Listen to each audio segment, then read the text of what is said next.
I lost my first husband when our children Calla, 24-year-old female, and Hawthorne, 26-year-old male, were 6 and 8 years old. I remarried 4 years later. I met my husband a year after losing my late husband.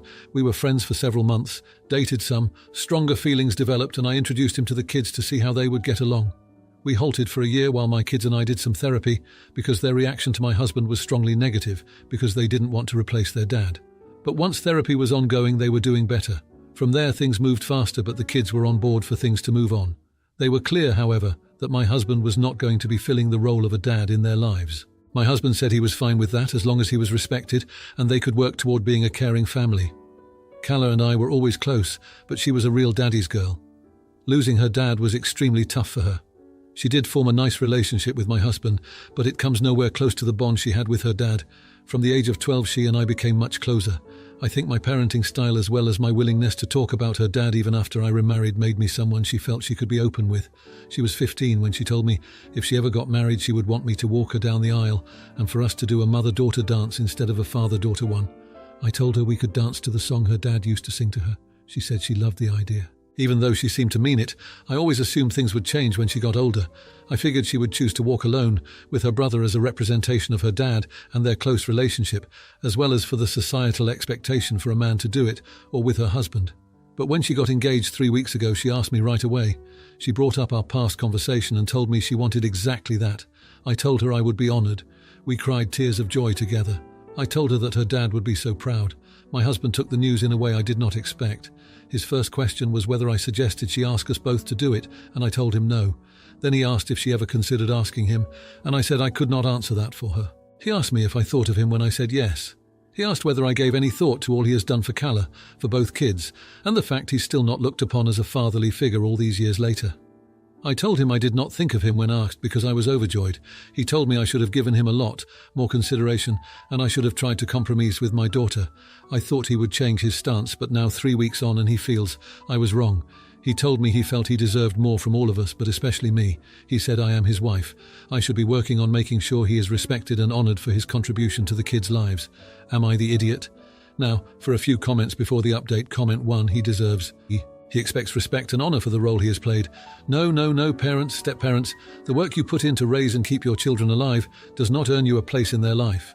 I can't handle it with these step-parents who believe if they play the role long enough they'll be accepted as a replacement parent and then resenting the child when it does not play out how they had hoped.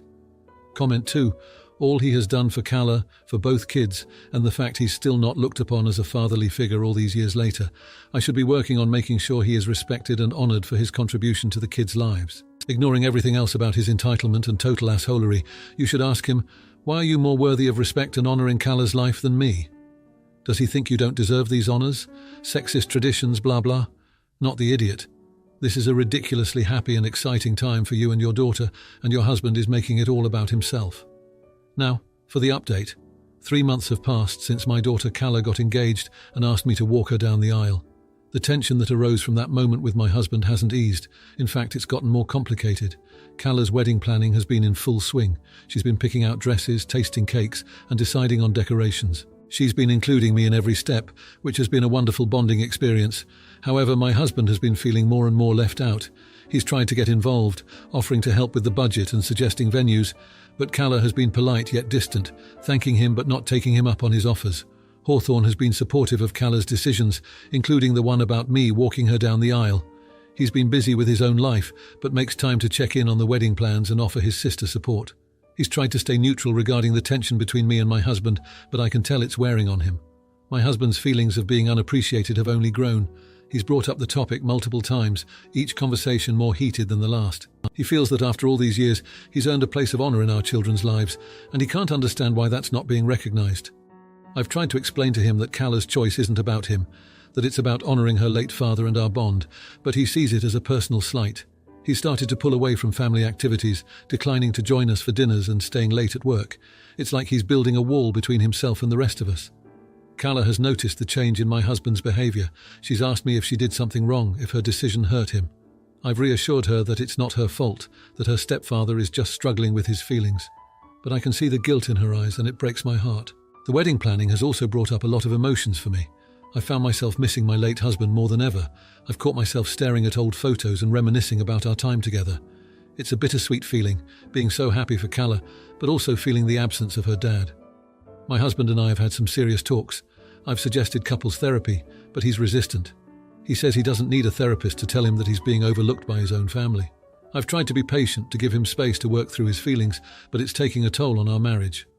The other day, things came to a head when my husband asked Calla directly if she would consider including him in the ceremony in some way. Calla was taken aback. She didn't want to hurt his feelings, but she also didn't want to change her plans. She told him she would think about it, but I could tell she was upset. After that conversation, my husband and I had a fight. He accused me of turning the kids against him, of not doing enough to integrate him into the family.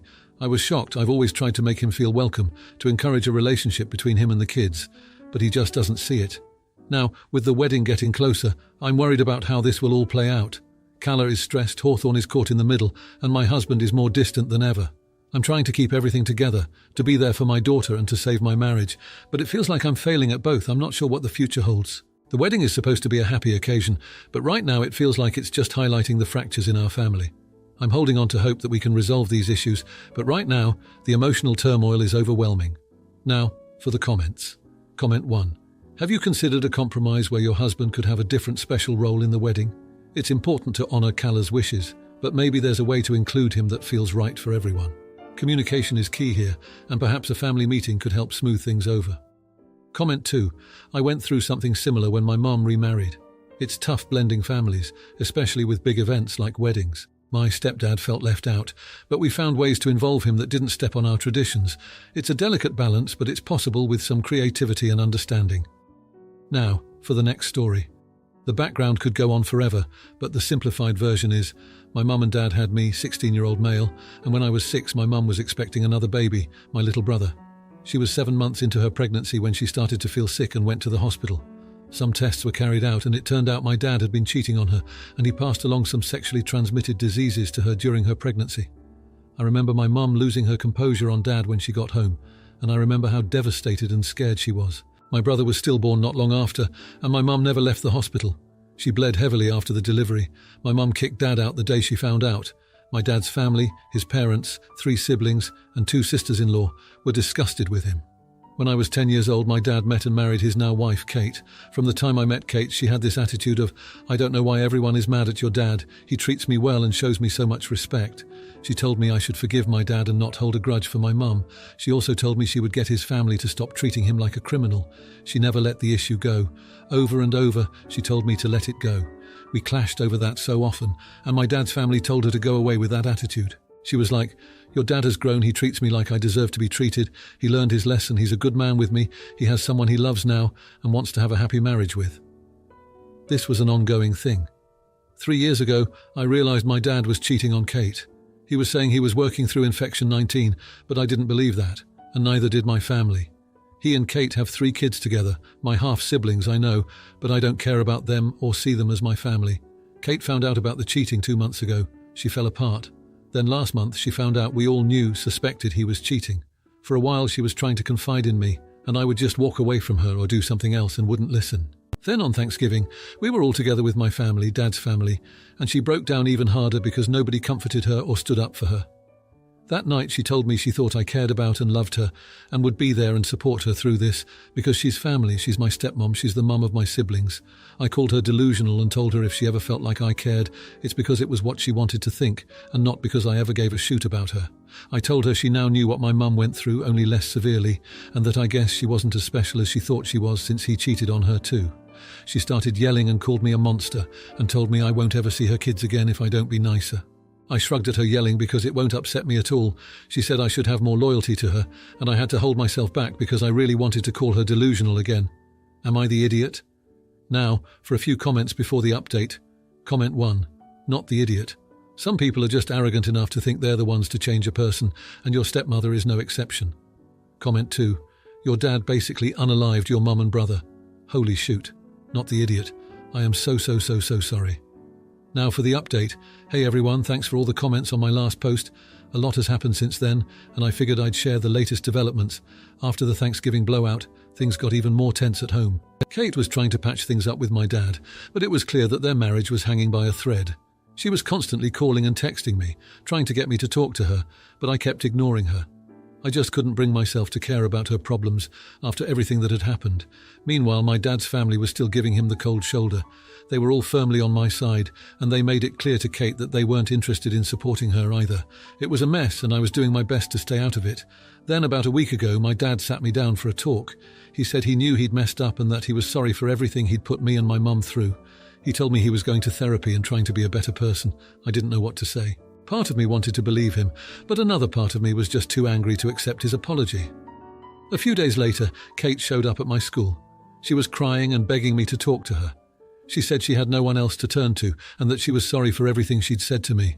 I told her I didn't want anything to do with her and walked away. That night, my dad called me. He said Kate had taken the kids and left. She'd gone to her parents' house and was planning to file for divorce. I was shocked. I hadn't expected her to actually leave him, especially not with the kids. But here's where things get really crazy. The next day, I got a call from a lawyer. It turned out that Kate had named me as the guardian of her kids in her will. She said she didn't trust my dad to take care of them and that she believed I would do a better job. I was floored. I couldn't believe she would do something like that without even talking to me about it first. I went to see her to talk about it, and she broke down. She said she knew she'd been wrong about my dad and that she was sorry for not listening to me and my family. She said she wanted to make things right and that she trusted me more than anyone else to look after her kids if something happened to her. I didn't know what to say. I was still angry at her for everything she'd put me through, but I couldn't help but feel a little bit sorry for her too. She was clearly in a lot of pain, and she was trying to do what she thought was best for her kids. I told her I needed some time to think about it. I talked to my dad's family about it, and they were just as shocked as I was. They said they would support me no matter what I decided to do. I've been thinking about it a lot, and I'm still not sure what to do. On one hand, I don't want anything to do with Kate or her kids, but on the other hand, I can't help but feel like it's my responsibility to take care of them if something happens to her. It's a lot to take on, especially at my age. So that's where things stand right now. I never expected to be in this position, and I'm still trying to wrap my head around it. I'll keep you all updated as things develop. Now for the comments. Comment 1. Man, this hits close to home. My cousin went through something similar when his dad cheated. It tore their family apart, and he struggled with trust for years. It's a tough spot to be in, but holding on to that anger can eat you up inside. It's not about forgiving them for their sake, but for your own peace of mind. Comment 2. Have you considered talking to a counsellor about this? It's a lot for anyone to handle, let alone at your age. It might help to have a neutral party to talk things out with.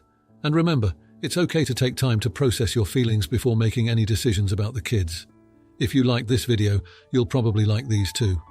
Also, while you're here, please consider subscribing.